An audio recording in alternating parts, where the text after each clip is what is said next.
All right, we're recording. Welcome to MTI Podcast Episode 3. Got Rob Kelson and I, Charlie, here. I'm going to be discussing some work we recently did with a dive team that competed in the USASOC Best Combat Diver Competition. We're going to discuss the mentorship essay from one of our MTI contributors and some Q&As with Rob. So let's just dive right into this thing. So context, we had a SF team reach out to us that was going to be competing in the USASOC dive competition. They had about 7.5 weeks to prepare. They were coming, actually I won't mention that, but established dive team, definitely a lot of experience on that team, but they were looking for essentially event specific training. Some of the issues we had with this was essentially some unknowns. So we had one previous best dive competition to go off of in terms of planning for events, but we knew going into this that those could likely change, and there wasn't going to be any announcements of the event changes. So we just got off the phone about 15 minutes ago with one of the members from that dive team to discuss some AAR points. So I'll kind of turn this over to Kelson real quick and give us a overview of the events, what it looked like, and then we can dive into some of the training methods and then how that team did and the after action notes that we got. Yeah, so the USASOC dive event, it's been going on for about 7 years. Originally, it started in Fayetteville, North Carolina, and then over the last 2 years, it transitioned down to Key West, Florida, which is, obviously a better venue. You actually have some good water to work with. So this year in particular, there was 10 to 11 teams from MARSOC. Air Force had a team, and then I believe the rest of the teams were all SF teams. No one from NSW attended this year. And then the overall winner of the competition was a group out of 10th group out of Colorado Springs. So that's who took the competition this year. But from last year to this year, some of the events have changed.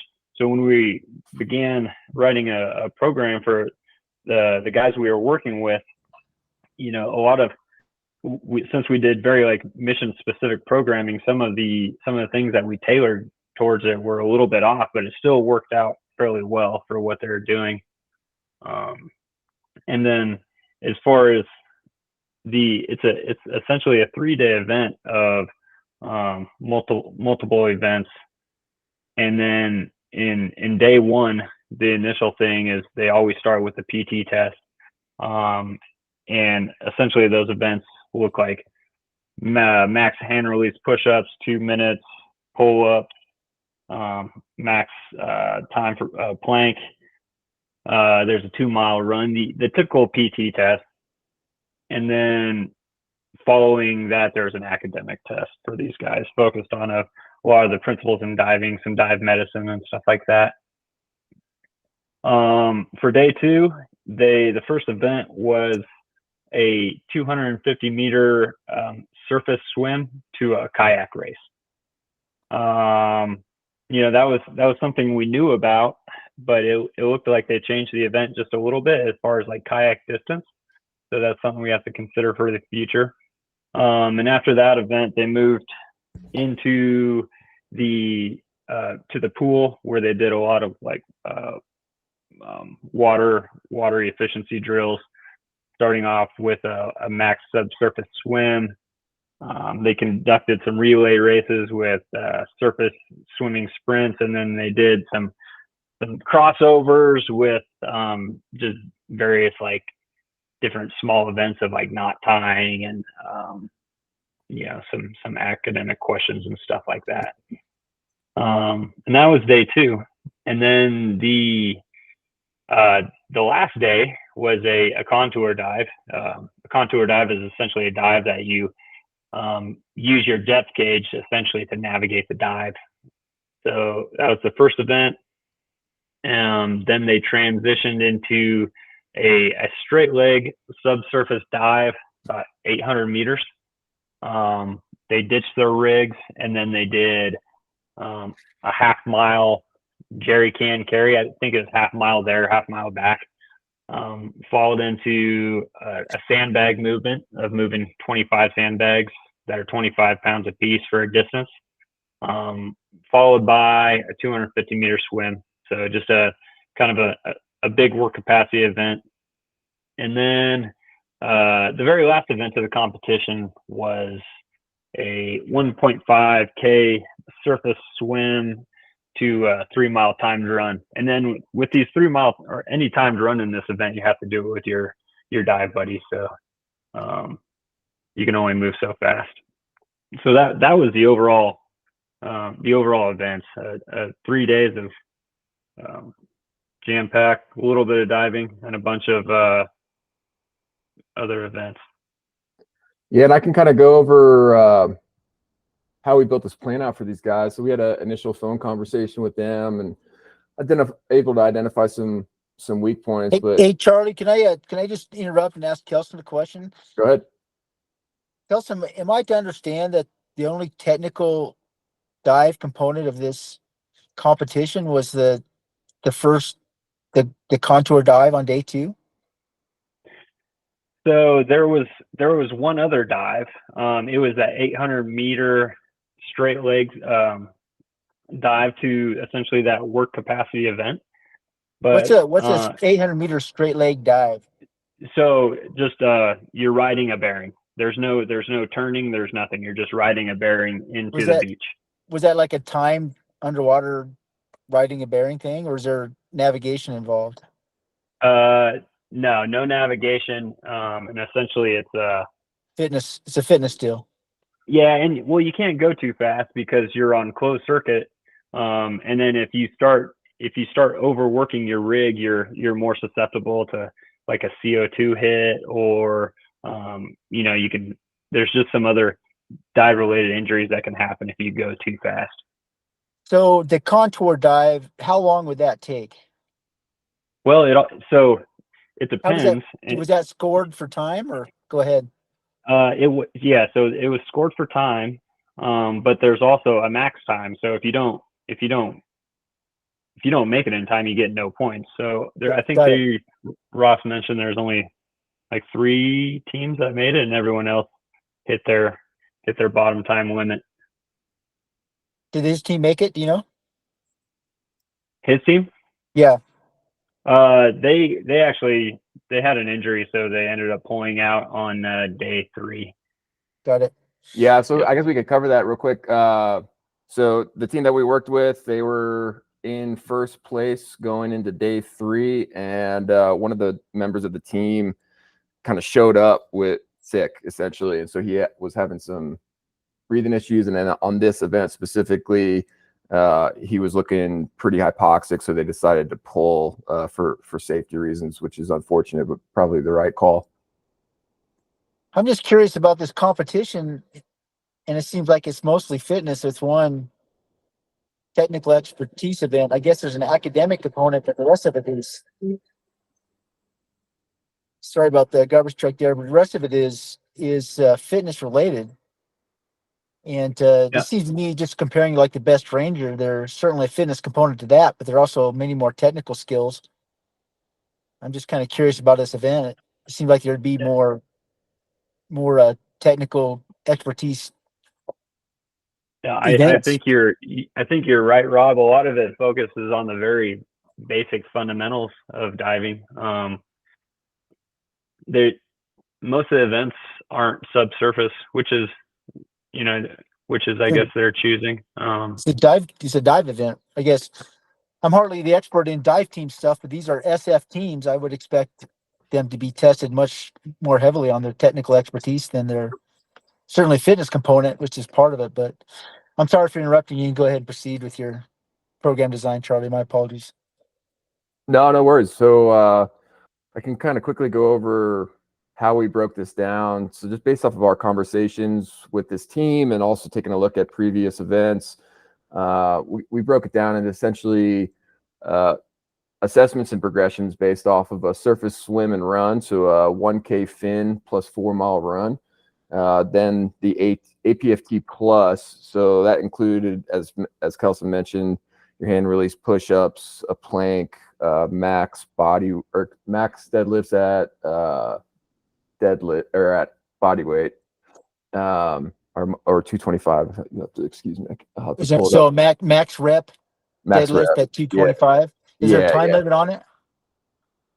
I don't believe so. I think it's based off of hand release. So What do you mean hand release? If you break contact with the bar, that's it. Well, I mean, did you see the scores from that? I mean, there's easily guys get 50 reps plus, right? Yeah. So our team, they built up to, he's sending us their actual competition numbers, but throughout the program, one member got 35 and the second member got 41. So we're talking about real high reps here. Reed regularly, just in Operator Ugly, which is 225, or time limit.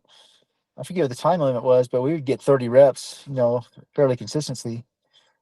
And those were dead stop deadlifts. Okay, go ahead. Yep. Then moving over to some pool work. So we assessed them on a max time buddy tread with a 15-pound bumper weight that they were able to hand off, followed by a max distance clump relay. Kelson, you mind kind of explaining what a clump relay is? Yeah, I'll do my best here because it's not something that I ever really did, but I have an understanding of it. Essentially, it's a 2-person event, and then you're pushing essentially. I think in their case, it's like a plate on the bottom of the pool. So the only time you can push the plate is when you're with your buddy. So you're pushing the plate across the pool. One guy has to go get a breath of air, but in doing so, one guy has to stay with the clump. So one guy grabs a breath of air, comes down, they swap, and then they continue pushing the clump across the bottom of the pool. And they do that for max distance. Yeah. So for our purposes for this assessment, we used a 5-pound plate on the surface of the training tank or the swimming pool. And then that was followed by a max distance subsurface swim. And then the final one that we assessed was a 500-meter swim with no fins plus a 2-mile paddle. Now, this one ended up not being done by the team due to their location. They don't have essentially anywhere or kayaks to get it in. So this will become kind of interesting as we discuss further. But that's how we broke it down using for the APFT work, we used our normal density progressions, which we saw significant improvement on.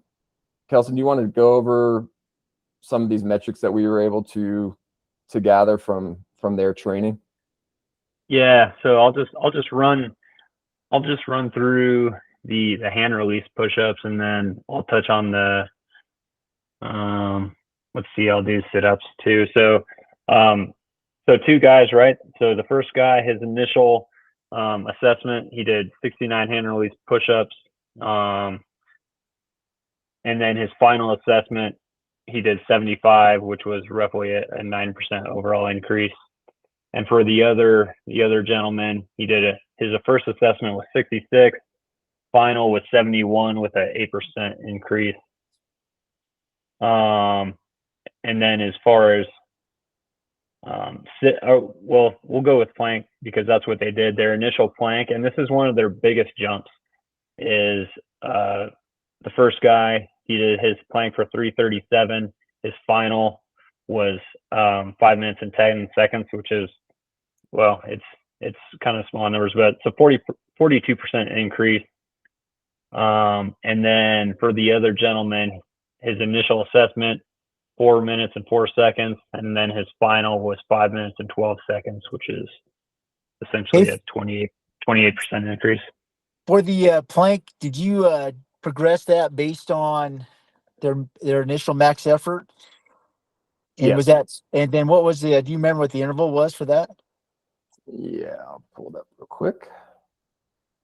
Have you guys ever done a plank progression? There's hardly anything that's more painful than a freaking plank progression. Yeah, time It's never moves terrible. more slowly than when you're doing a plank. I know. My God. Yeah, we used a normal density progression for this one. So 6 rounds every 75 seconds, starting at 30%. So that was nice. Saw a great improvement there. Just to add context, and unfortunately, despite that being massive increases for both of our guys, the plank was not assessed at the event. So good in terms of developing some core strength, but ultimately not tested at this event, despite being tested. You said the previous interval years. was 75 seconds for it. That's correct. 30% to max effort, and the first guy got 4 minutes. So would he get any rest between intervals then? Yeah, they said they had to adjust those based on their initial assessment numbers. So they did adjust. I think they increased their time within that to 90. If I remember right, the plank and the ACFT, I think there's there's a top max. It's not like you go because one of the issues is when the form breaks down, but I'd have to review that. But I think, like 230 is your max score. And after you get 230, you might as well come down. So that's interesting. I'm sorry for interrupting. Go ahead.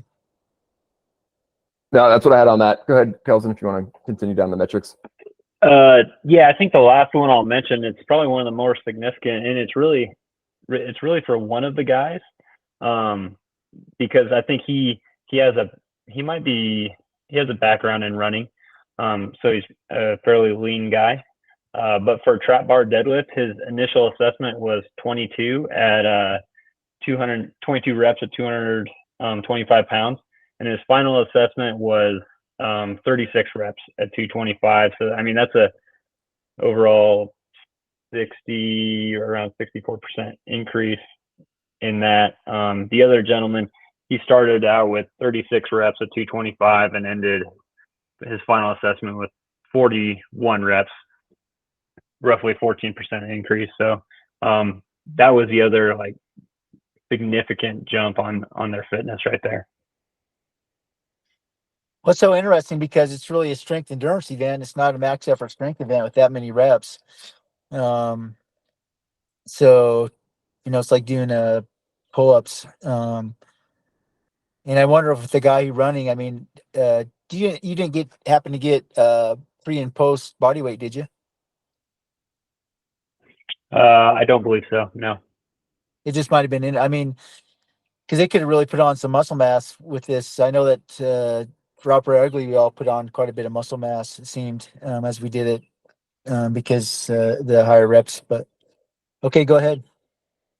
Yeah, just to give you a snapshot of where these guys were at aerobically. Let's just say participant 1 was running near 11-minute flat 2 miles. Participant 2, right at that 13-minute mark, he dropped from 13:26 to 12:50.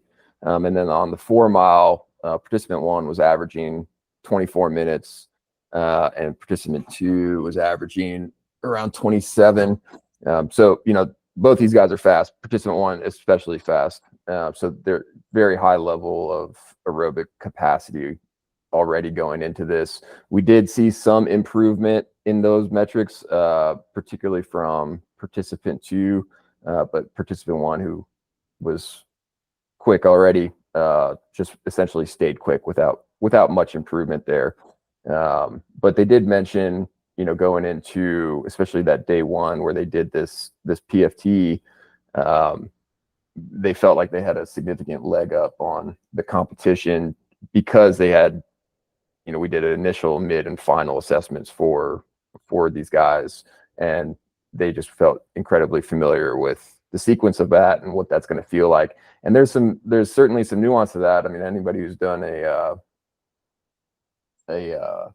max rep deadlift effort knows what that feels like, and then transitioning into a run, whether or not you've got 5 or 10 minutes of rest is not easy, right? I mean, your wobbly leg, your low back and core are definitely smoked already. So these guys were able to kind of get it done because they were just used to these transitions and felt good there.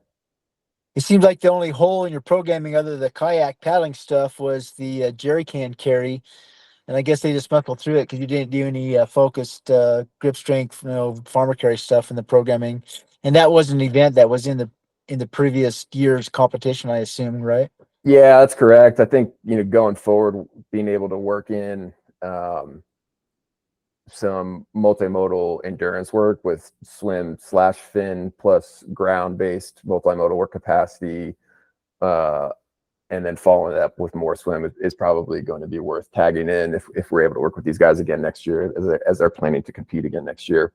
That was definitely something we weren't expecting, but a good kind of AAR point for us to be able to plug in there a bit, just being able to work those transitions to kind of non-traditional movements like heavy carries and shouldering weight, etc. What was your interval on the deadlifts? Do you remember? Can you look at it for your Yeah. progressions? Yeah.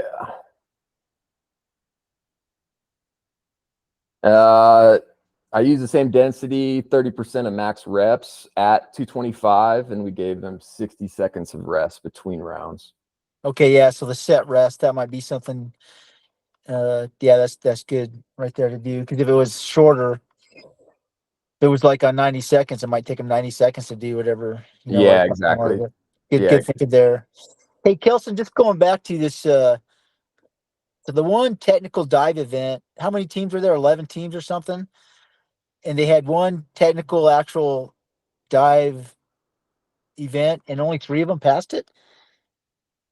Yeah, it was all based on timing. And that's, I mean, I'm sure it was a difficult event, but yeah, okay. I wonder if they'll change the competition next year to have more that stuff. I mean, because you'll do like it's courses and stuff. You'll do navigation courses, kind of like a star ruck, right, underwater with just a compass, correct? Yeah, there's a bunch of different drills you can do as far as like navigation. How hard is that? I mean, because you're getting pushed by the current and everything else, right? Yeah, well, it all depends on where if you're out in the open ocean, that's going to be very challenging, especially if what you're relying on is like a tack board, which is it's a compass and a stopwatch. So you're just doing like time, speed, distance type work. But there's a lot of other like really advanced technical tools you can use. But for this competition, it's all focused on fundamentals. Great. Anything else on this, fellas? Any other stuff? No, just kind of an interesting deal working with you guys. We always enjoy that, getting to see what their progression is and adjust course as needed. And they were real helpful in providing some great AR points for us. Overall, it sounds like everybody was real pleased with how they performed. Just unfortunately, they had somebody came in sick that really kind of screwed them over. But it sounds like they probably would have taken the thing home had they been able to show up healthy. But they showed up prepared physically for sure. And one other thing that I think would be interesting to note is their breath hold progression seemed to go neutral on them, and potentially even decrease. And then we told them, just take the full deload week, which we had built into the final week of the program. And they were able to PR their subsurface swim distances, which is significant for sure. So what you're saying is that maybe they were reaching overtraining on week 6, and instead of an unload, you just told them to rest week 7, right? Yeah. They still knocked out their final assessment, which I think was good, but they took some rest, and they probably were reaching that overreaching point, and just kind of adjust course there a hair, and they showed up ready to go and crushed it. So good on them for pushing through and being smart about their training and being smart about their execution as well. Well, I mean, that's a no joke plan. That's a lot of the same thing, only harder the next week. So yeah, good credit. Good to those guys for fighting for this plan and seeing it benefit at the competition. Yep, for sure. Kelsey, you got anything else on that one? Yeah, I think like 3 of the main takeaways that we need to incorporate into the plan for next year when these guys compete. And this is what they kind of, the feedback they gave us is they're starting to get some lower back fatigue. So potentially integrating some chassis integrity, like specific to the lower back. We probably need to incorporate some more freestyle swimming, specifically with a mask and snorkel, because from what we gather, there was not a whole lot of combat side stroke. It was a free for all, to where you can be way more efficient with freestyle.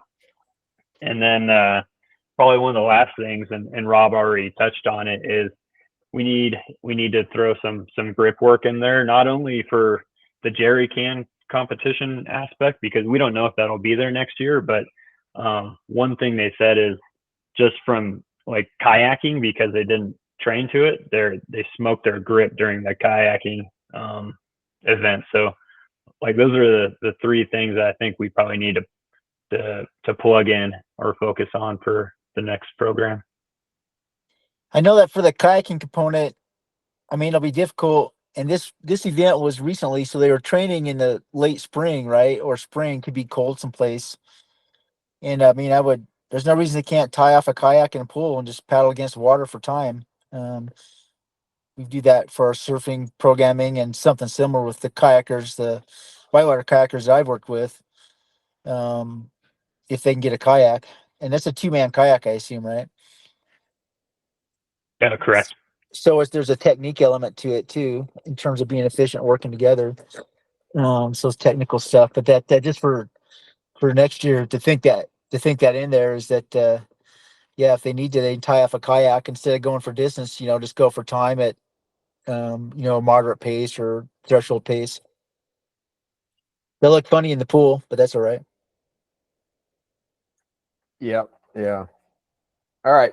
I'll move on. Let's hit this mentorship essay. So Nathan Fry's one of our MTI contributing authors, wrote a really great article. I really enjoyed it on mentorship. The title is "The Arc from Student to Mentor," which I'll link in the show notes for everybody if you'd like to read it, which I'd encourage you to do. It was really fantastic. But essentially, Nathan kind of outlines the progression of his life as the recipient of mentorship, and identifying some of the traits that are associated with being a mentor, and then outlines some of those he's menteed in his later years as he's gained experience.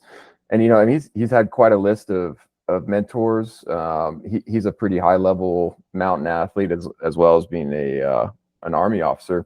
But one of his mentors, who from the AMGA, which is the American Mountain Guide Association, passed away in a backcountry accident. And so I think this topic means a lot to him, and he's obviously put a lot of thought into it. But within the article, he outlines 3 things that really kind of identify what a mentor is. Oops, excuse me. What a mentor is. So number 1, I'll read these as quotes. Number 1, in setting an example, a person of mentor material generally gets a positive rather than sets a positive rather than negative example. Number 2, a mentor must be a person who has passed through some sort of crucible of experience to gain genuine knowledge. Point 3, finally, and most crucially, mentors must be both available and willing to personally commit to not only sharing their experiences, as teachers often do, but also to do so over the course of years, outside of formal working hours, often without any sort of pay or compensation other than the personal satisfaction of seeing someone grow.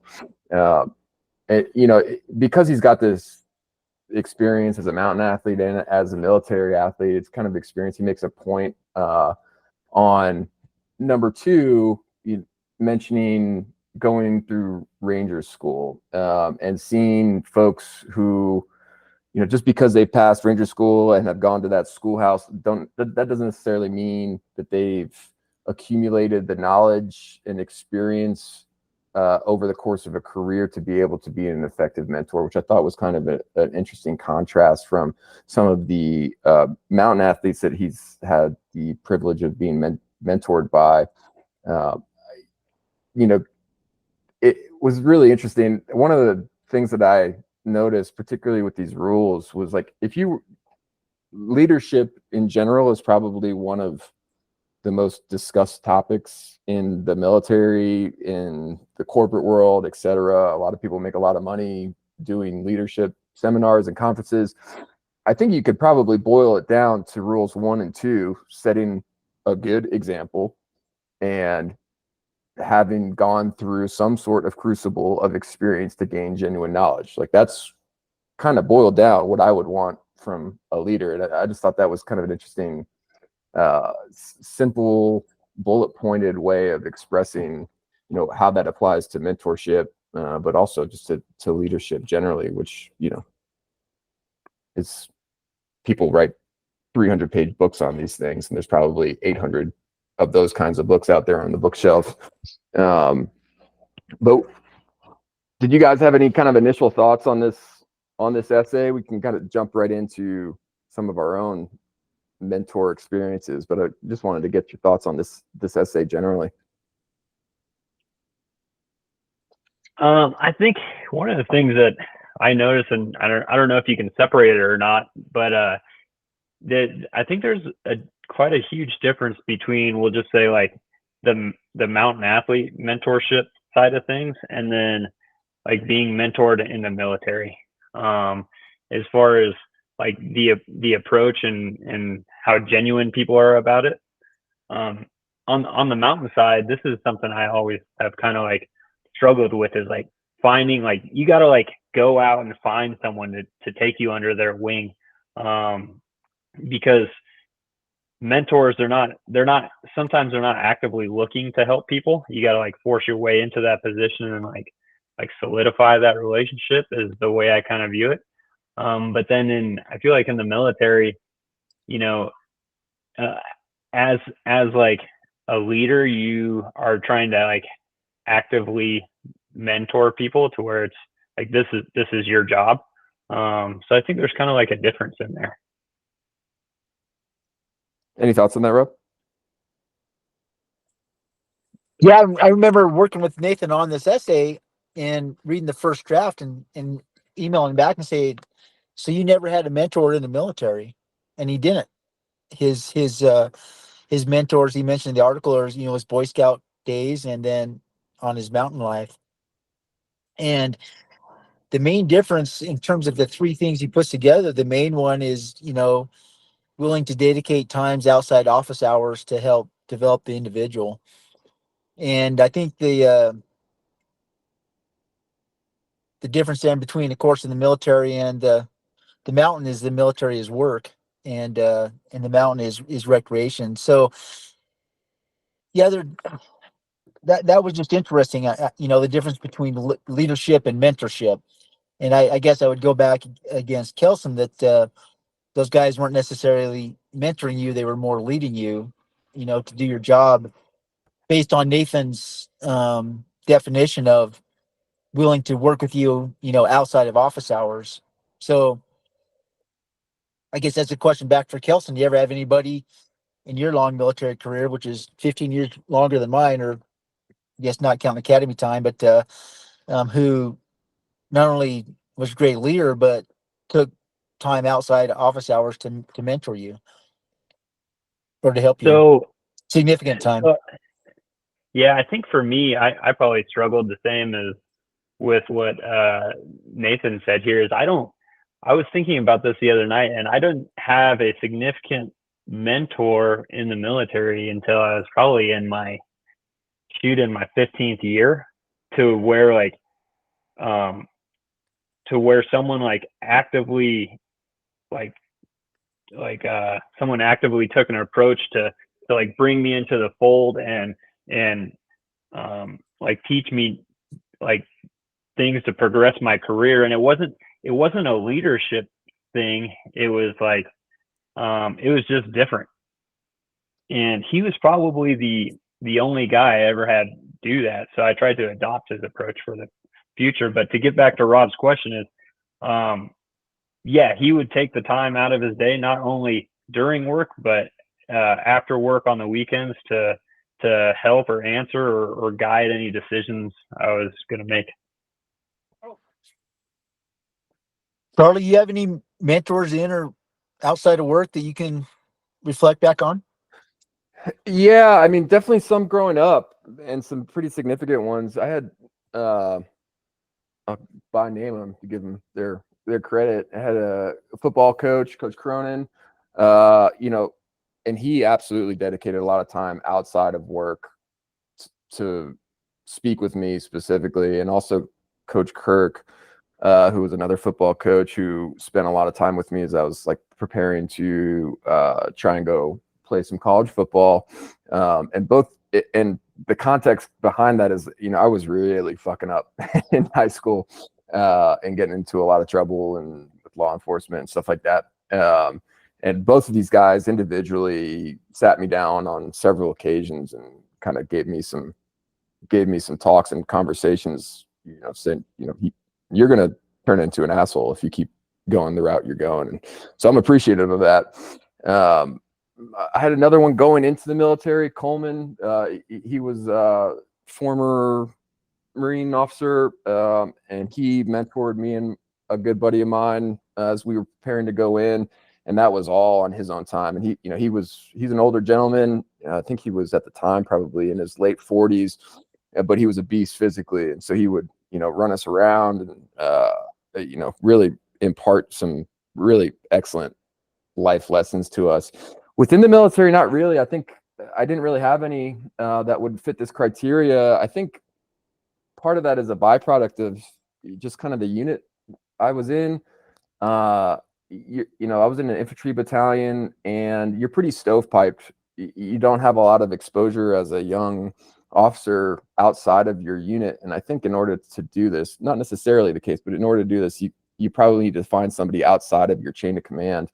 You just don't get a ton of exposure to people outside of your chain of command. So I wouldn't say I had any in the military. I had some great friends and some great leaders for sure, but didn't fit this criteria. And one additional one I would mention that was just an observation of mentorship was after my football stuff was over, I started boxing competitively at the Charleston Boxing Club in South Carolina, which is a police athletic league funded facility. And, this place was for lack of a better word, it was a dump, but it was in a real rough neighborhood. I was certainly the only white boy in there at the time.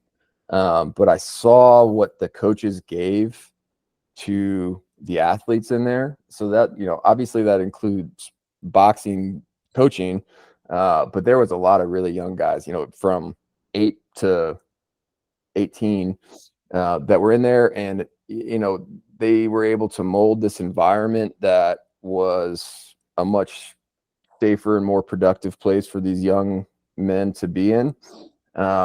And they gave a lot of time. I mean, it was common for these guys to go knocking on their door if they weren't showing up to training, to take them out to get them something to eat if they couldn't afford it, that kind of stuff. So, at that stage of my life, I was I was working pretty much full time while I was in college and all that stuff. So I didn't necessarily need that, but I certainly observed it and appreciated what those guys were given kind of back to their athletes and back to their community, which is real admirable. I mean, that's not an easy thing to do, especially as I look at it now from the context of having a family and work demands and all that stuff, being able to balance it. It's being a mentor is not an easy thing, right? It's a major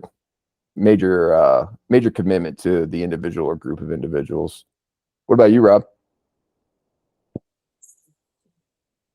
I can't think of having an individual mentor to the extent based or to the definition that Nathan describes.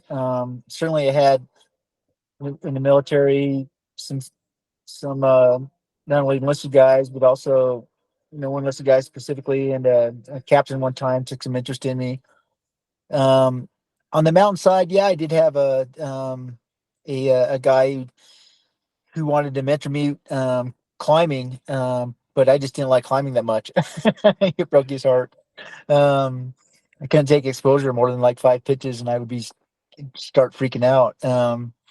One of the things on the mountainside that I have observed though, is that it's a huge investment, and it's also a risky investment for someone to mentor somebody coming up, and because you know, if you go out climbing or something, you could be on the sharp end, and your mentoree could be on the delaying you. And anyway, that was just an interesting deal, and I know that here in Jackson, what I observed is people really need to. We had quite a few young mountain athletes who were training at Mountain Athlete and in my facility, and then we'd also have guides come in, and the young climbers would have to prove to the guides that they were serious, and then they would mentor them. And one of the ways they proved they're serious was by seeing them train in the gym and training in the gym. And there were quite a few of the young guys who trained with us who went on, to uh, guide here in Jackson with two of the elite companies here, and they did that all through mentorship. Um, I know that the harder question I think for each of us is, have we ever mentored somebody? And I can think of one instance. In fact, one of my mountain guys mentoring him in backcountry hunting, and really enjoying that, actually, past, because I kind of taught myself all that. I really enjoyed working with him and passing on what I had learned to him. And um, that's the only instance I can't remember mentoring anybody when I was in the military, for sure, other than my kids, for sure. But I guess kids don't count. So back to you guys, a hard question. Have you ever been a mentor to somebody based on Nathan's definition? That when a big part of that is outside of officers, a lot of personal time. Yeah, I mean, if thinking back on it now, it's weird for me to be like, hey, I mentored you, to where it's more of like, it's the way you want to hear it is them saying it to someone else is like, yeah, he's my mentor, or potentially you might never even hear anyone say that. But I think, so some of the ways that I feel like I've tried to mentor guys, is my approach is, I'm going to stay longer than everyone else, and I'm going to be available. And that's always been my approach, because if guys want to talk to you, or they want to, they have like a life problem or a work problem, or just they want some kind of career guidance, I always took the approach that I'm going to stay until the very end if someone wants my time. And that was, I think I was able to mentor some guys there. I don't want to be like, yeah, I've mentored 7 guys, but I, like, for sure, I think I've helped some guys on their career path. Yeah, I don't know that I have necessarily. I think there was a group of young men who were getting ready to go into the military, and I was working with them. And certainly, I guess maybe by these bullet points, it's kind of for whatever reason, maybe it's a self-confidence issue. I feel like my experience isn't where it needs to be in order to do so. That might be a me problem more than anything else. But one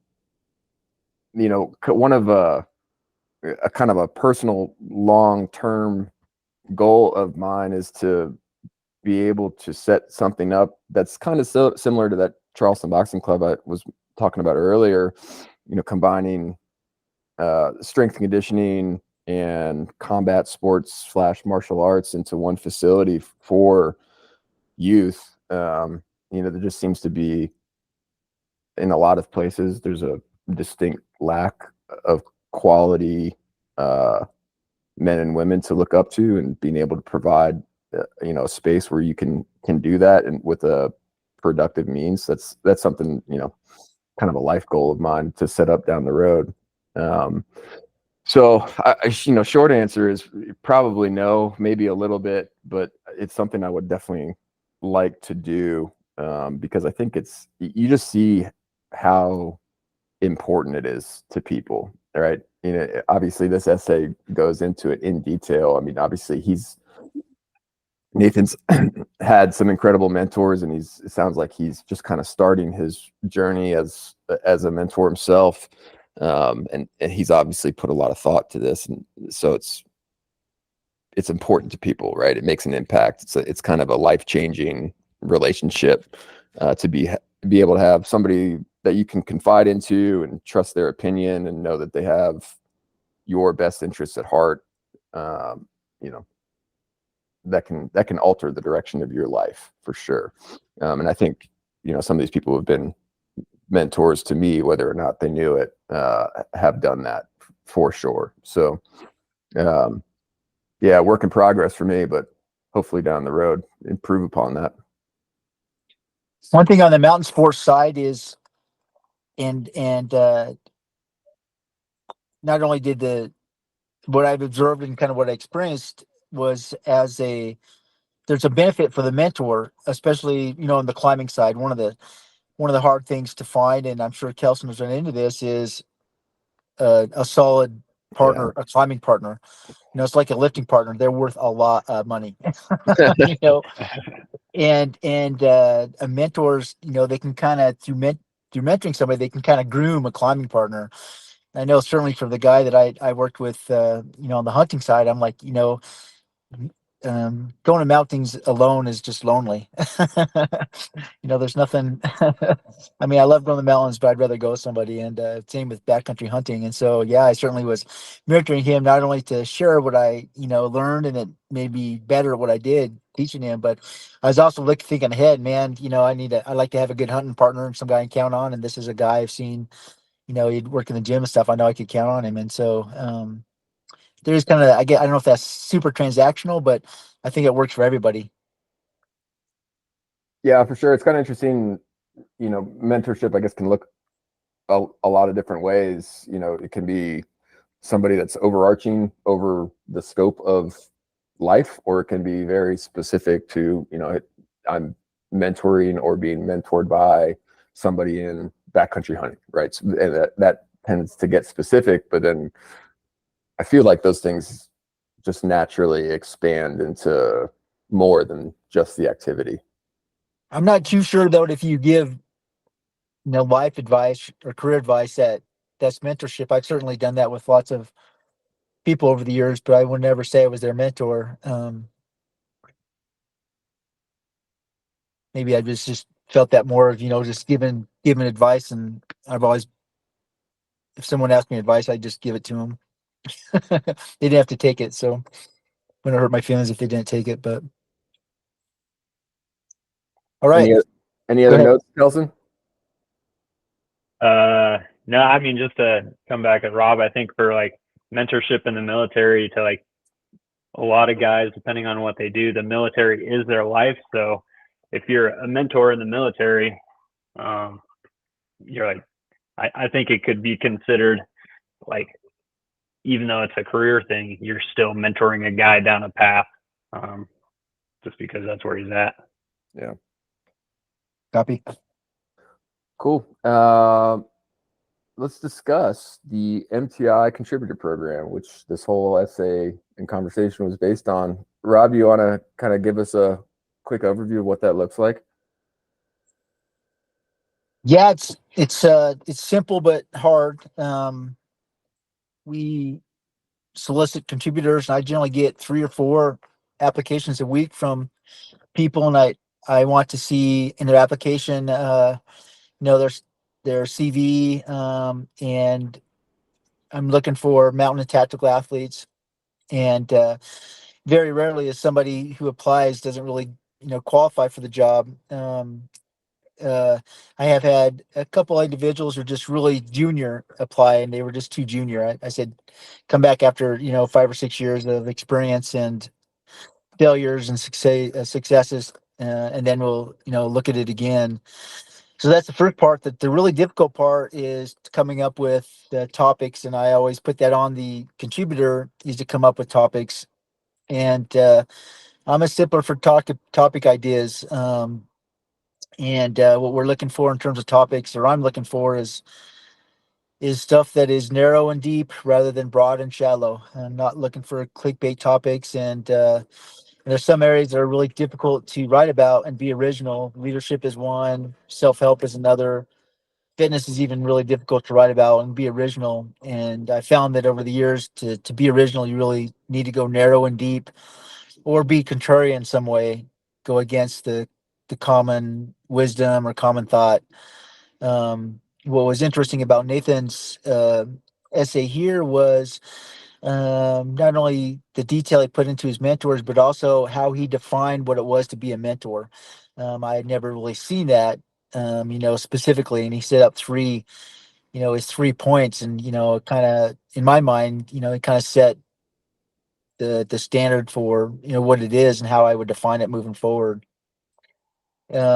The next process is once you it's not uncommon for people to suggest topics, and I'll say I don't like any of these, come back with more. That happens a lot. Or they'll suggest a topic and I'll ask for an outline first to make sure I understand where they're going. Some contributors suggest topics and we're never able to agree on a topic, and we just kind of say, okay, it's just not going to work out. That's happened a few times. Sometimes people apply and they kind of have a side gig going already writing, and they want to kind of continue what they're doing on the other side and what we're doing, which isn't an issue, but I'm looking for original stuff that is only at MTI. These are paid contributorships. We pay generally it's $100 an article. And imagine the writers make about 20 cents an hour by the time we go back and forth on ideas, and if their drafts need work or make them do rewrites. What I'm trying to do from my perspective is not only create good content for MTI, but also help these authors write. And writing is just thinking on paper, so help them define their ideas, and write from the heart on specific issues. And we've really had over the years some really incredible contributors come with just some really incredible writing, and we've been recognized as having really forward thinking, especially in the military world, writing. But um, even on personal stuff like dealing with retirement, stuff like that, some essays that just come to mind that just I remember just working with the writers and going over these ideas and thoughts again and again and again. For our writers who can write more than one, I think they enjoy they have to the process with me going back and forth on ideas, and I'm able to identify holes in their arguments or their thoughts or their essays, and work those through. And it's not easy for sure, but it is, I think, hopefully for them, pretty rewarding. I've gotten that feedback. Again, what we're just trying to do is just create a space where we get honest, direct language about all these different issues affecting, mountain and tactical athletes. So that's about it. I know that both of you have been writers for me. Charlie's written a lot for me, and I know this in our past conversations, writing is one of the things that you enjoyed. I think uh, just the idea, the scope of the topics, Charlie's written everything from, 3 topics come to mind. One was he did a breakdown of the Bronze Star rewards, I think, during the Iraq War, and how those went to officers many more than enlisted guys. I thought that was really interesting. He wrote he was trying to quit chewing. I made him write an essay on trying to quit chewing. And that was a big hit, man. Lots of guys read that. And, he was constipated. I remember Charlie, and nervous and nicotine stuff. I don't think you ever did it. You weren't able to quit, right, Charlie? You still chew a little bit? No, I quit. Oh, you did finally? Yeah, And, yeah. yeah. Started And so, smoking. yeah. So it can be anything like that, right? I just, generally a topic has to be original, and it has to be interesting to me. And, if it's something narrow like that or unique, I'll say go for it. So Yeah, any actually, comments, Charlie, or go ahead? yeah. It's kind of interesting. Just the other day, I'm not a very big LinkedIn dude, but I went on there the other day, and there's a guy named Owen West. He was a Marine officer for quite a long time, but he was also he was an Under Secretary of Defense in one of the subsets. I can't remember which one, but he's a fairly influential guy, and he posed a question looking for data on that military awards for valor system, and the discrepancies between enlisted and officer awards and how that's done. So I shot that article over to him, which is, I think that's like 8 years old at this point, because it had some data in it that he could use, and he shot me a message back. I was like, oh shit, damn undersecretary in the Department of Defense using some of my research. That's pretty cool. But yeah, I mean, overall, definitely have enjoyed writing. If you do this program, be prepared for some brutal feedback from Rob. He's not a nice editor, but he's a good editor, and it certainly has improved my writing a lot over the years. So you got to have a little bit of thick skin to take the feedback, but ultimately it's worthwhile. I definitely notice it in my own, whenever I'm writing something up, just structuring it and delivering the message, and in a direct and succinct way, for me, has improved dramatically over the course of writing for MTI and Rob. So it is something I do enjoy, and it's a cool way to express some of your thoughts, some of your lessons learned, etc. Yeah, I just say don't be fooled by the size of MTI. I mean, you're gonna have to work to get printed. We're really looking for for original thought, and I think it's just a way to do business, and that we have had a lot of influence for sure. Yeah, absolutely. All right, let's finish this thing off with a Q&A. So Rob, you sent something over from Scott asking why strength design in our max effort strength programs, specifically the max effort strength plus 1.5 mile run plan, is different than strength design in our triathlon programming. Yeah, that's an interesting question. The program is it's a max effort strength plus 1.5 mile run training plan, and that plan has two primary drivers. One is to increase your max effort strength as much as possible, at the same time increase your running speed. And the way we increase max effort strength, which is most you can lift for one repetition on a specific exercise or set of exercises, is we want to do an assessment and then do progressions based on that assessment. And generally, what happens in the nerdy strength conditioning world is you're lifting more than 80 to 85% of your one rep max for less than 5 reps.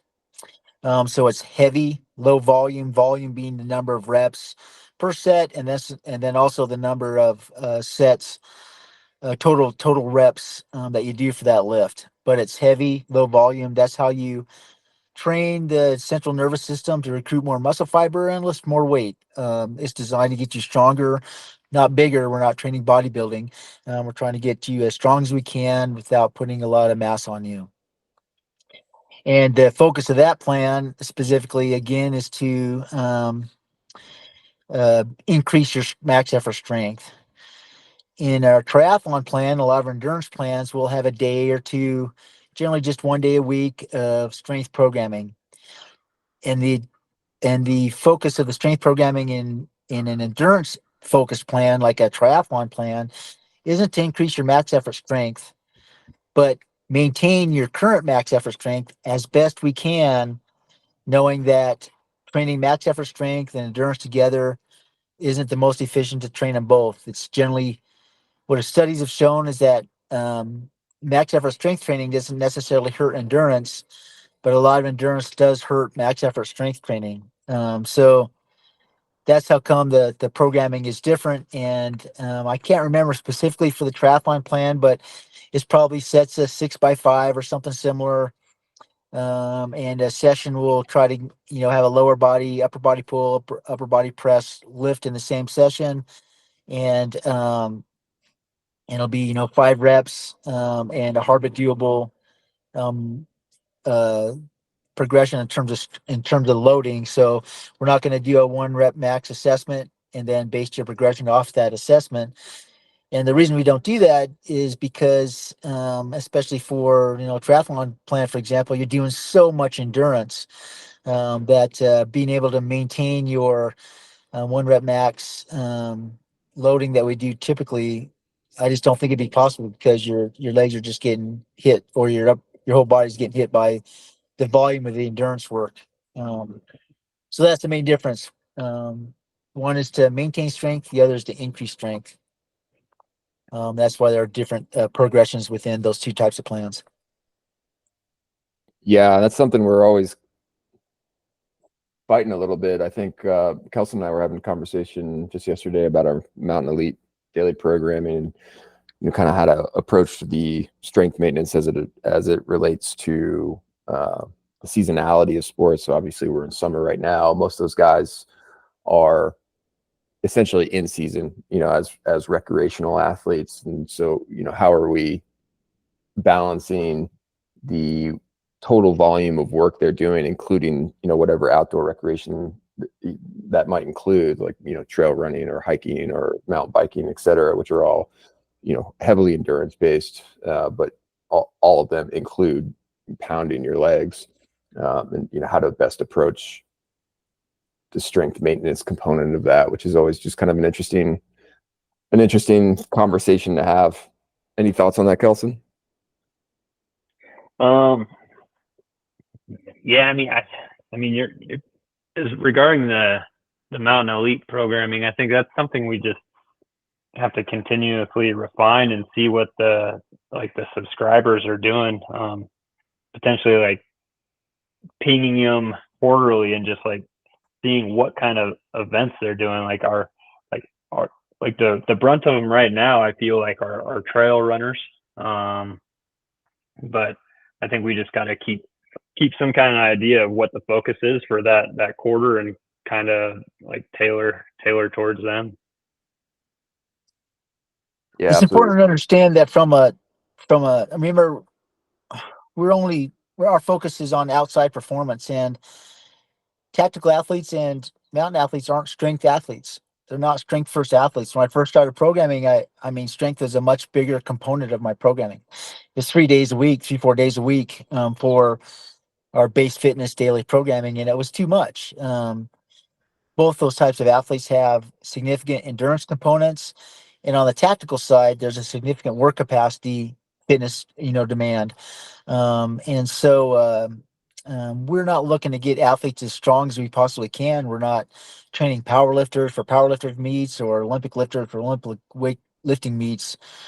We're training athletes to build strength for performance, but also durability. And we're looking at relative strength per body weight, not necessarily max effort strength. And so the programming that we deploy on the strength side is going to be somewhat set back from what you would do if you were a power lifter and lifting, heavy 6 days a week and doing body part splits and stuff. Because we have these other things that impact it, and also the gains that we would get might be less over a certain period because athletes are doing chassis integrity work and endurance work and work capacity work alongside training strength. So the more you focus, the better you get in one area. But again, we're looking for an outside performance for multimodal athletes who have multiple fitness demands, and balancing all that is what we're after. Absolutely. All right, I think that's a good note to end on there. Thanks for listening in. If you have any kinds of questions or topics that you'd like us to discuss, feel free to email it over to us at coach@mtntactical.com. Definitely looking for some feedback and what you guys want to hear. Happy to discuss just about anything. Till next time. Thanks, guys.